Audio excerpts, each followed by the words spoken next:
Hello, once again, and welcome back to Mould Breakers Empowerment Forum.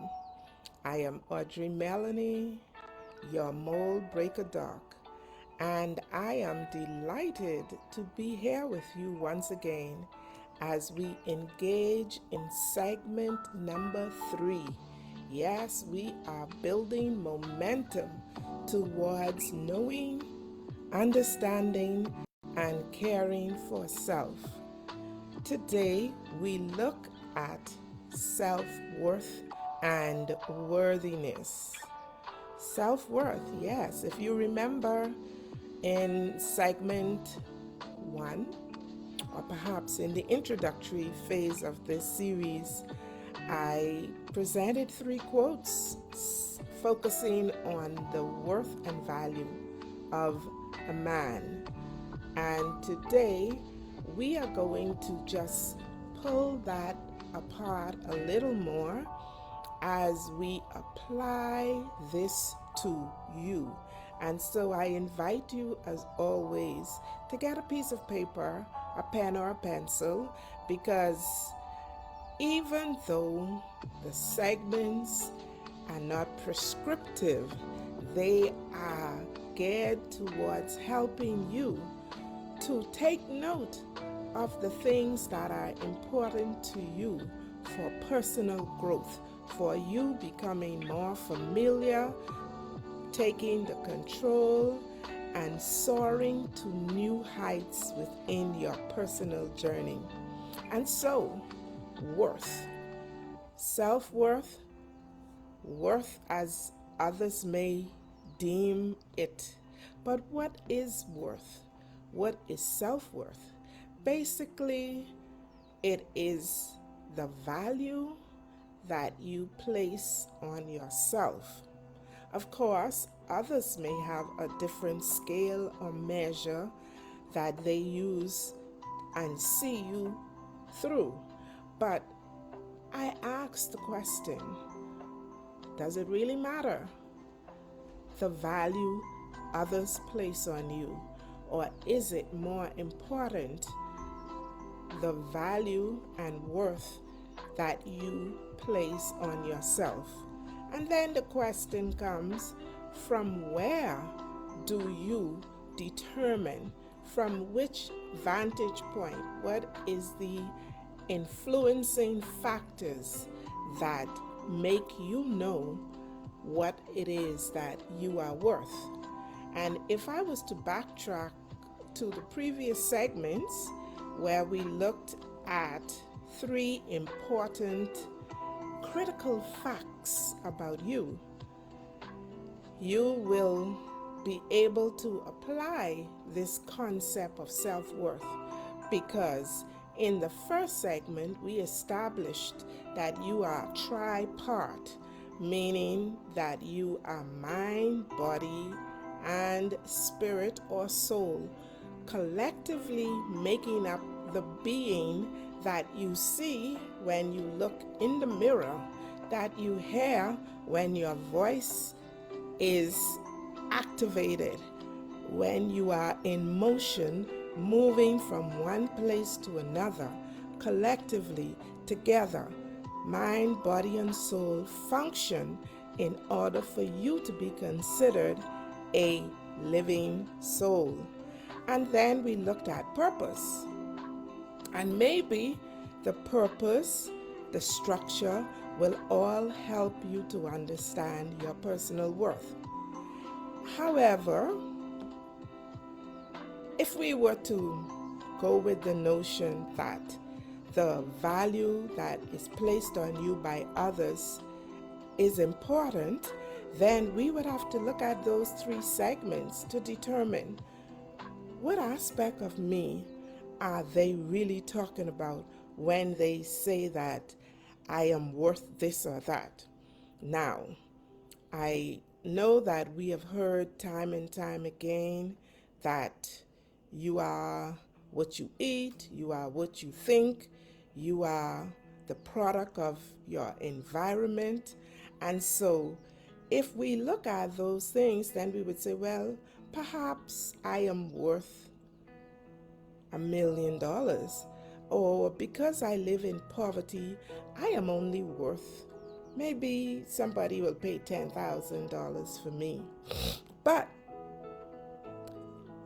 if we were to go back to the quote that says that you are not the product or the cumulative value in material, but you are that collective value of mind, body, and spirit.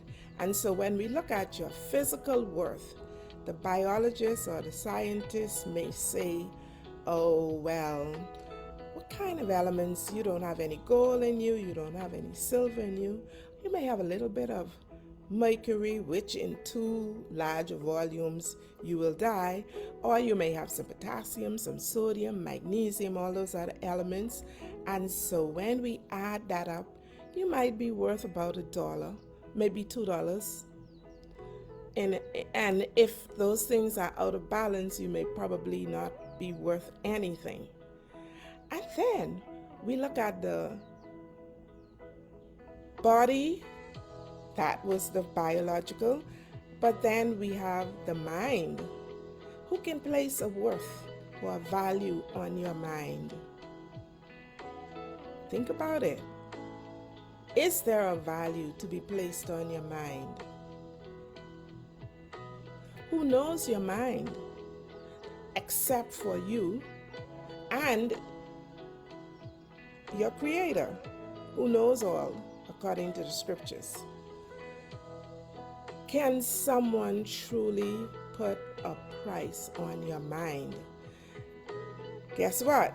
Some people will say, oh, well, I've studied broadly, I've studied widely, and so therefore I have a lot that I have to offer. So therefore my price is way above that of an individual who has probably only completed graduates in terms of general education, graduated from high school. But is that really your worth?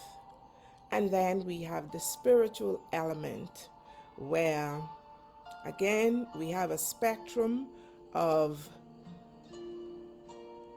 believers, non-believers, spiritualists, and a wide array of different spiritual journeys that people take. And so therefore, again, some persons may put your worth based on that particular aspect. But again, where is the scale? Where is the reference point from which we are to launch personal worth? Might I suggest that your personal worth really is determined by you. Yes, you.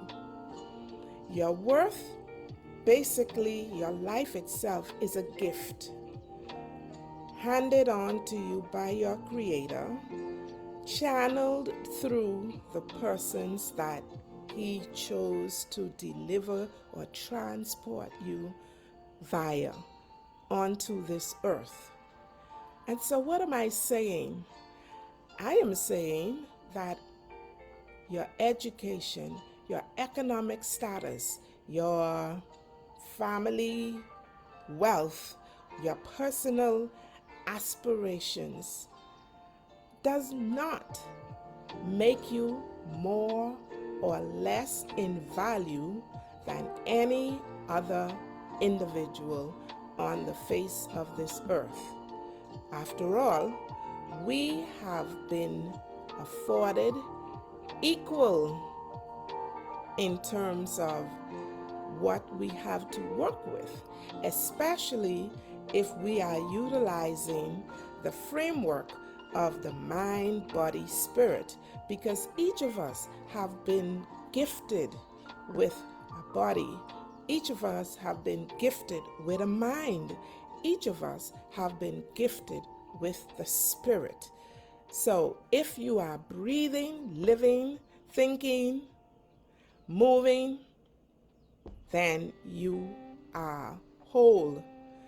Yes, we do have infirmities. Yes, we do have different amount of monies on our bank accounts, but that does not make one individual superior to the other.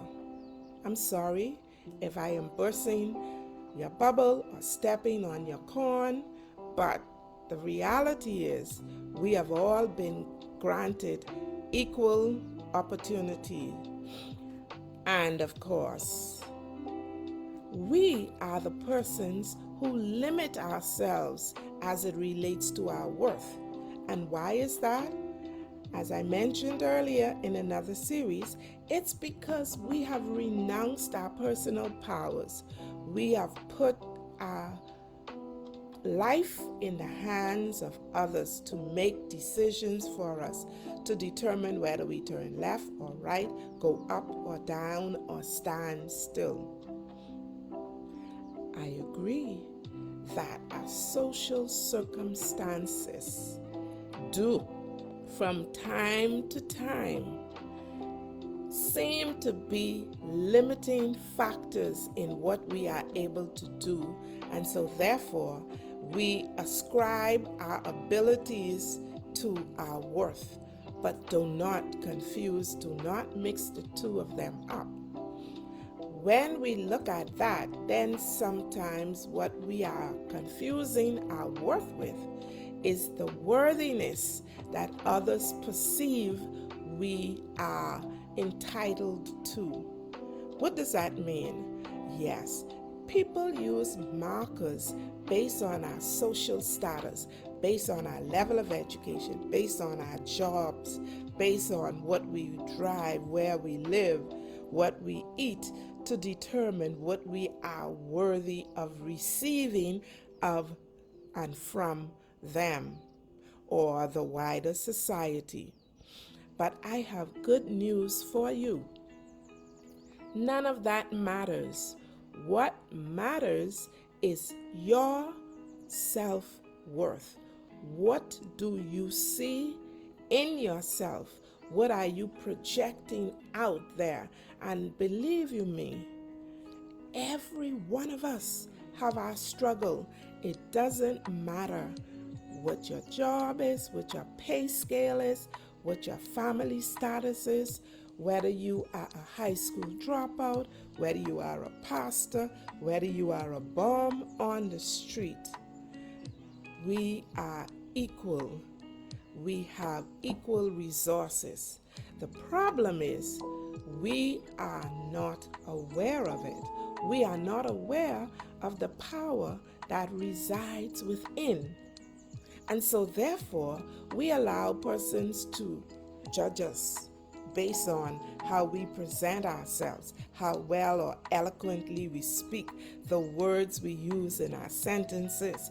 And people judge us, they laugh at us, they pull us up higher than we are until they discover that, oh, she doesn't have not even an associate degree, but she conducts herself so well. So they may pat you on the back and say, okay, now that I know. So yes, people use our name, rank, and serial numbers, our social status to place us. But that is totally dependent on you. I am here to tell you this morning that you are not the things that you possess. You are not the job that you do. You are a child of the universe. Do you know the Desiderata? Yes. No less than the trees, the stars, the animals. You have a right to be here. You have a right to soar as high as you are willing to go. And yes, you can do it. And no, you do not need money to do it. All you need is belief in yourself. The worthiness that people ascribe to you is not the worthiness, it's not the maximum, it's not the ceiling, it's not the cap of your ability to be the best that you can be today, now. Don't look at what is. Don't look at what you have at your disposal. Look at who is able to give you more, and it has to come from within. You have to believe. And therefore, it also means that you must dispel the doubt that persons have put in your head over the years that you are not worthy, because you are worthy of anything that you can conceive. If you believe, you can achieve. Your worth is constantly being developed, enriched by you, by your thoughts, by your self-perception. So believe in yourself. Do not take those double negatives that you would have grown up with. I remember as a child, people used to use a double negative. Worthless, good for nothing. You are worth everything. You are good for everything. And so, believe, trust, invest. Begin now. And it's never too late. Never, ever too late to turn your vehicle, yes, this transportation that carries your mind and your spirit, this physical vehicle, turn it around. Turn this around and connect yourself with the higher source. Believe that He who has given you this life has in store for you far more than you can imagine. But first, you must stop. You must think. You must listen. And then begin to move forward. Turn over a new leaf. Throw those old beliefs out the door. Those are the babies that you can throw out with the bath waters because they are defective. They are not truths. They become truths when we believe, practice, and keep telling ourselves that it is so. It becomes what the psychologists call a self-fulfilling prophecy. But you are more than you believe. You worth more than others believe. So begin today. Break that mold of believing that you are worth nothing, that you are not worthy of anything, because you are worthy of all, equal to every other individual that you have encountered in your life's journey. So start today believing in yourself. And as I wrap up, I invite you to join me again next week, same time, same place, because we will begin to connect the dots between worthiness, between our purpose and who we truly are, and how it affects us physically, mentally, spiritually. I invite you to come here again next week. And be sure to make comments here on this page if you are accessing this podcast, this broadcast via Twitter or YouTube.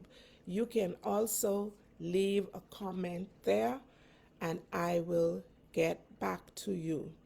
Believe that you are precious. You are a gem. You are worthy.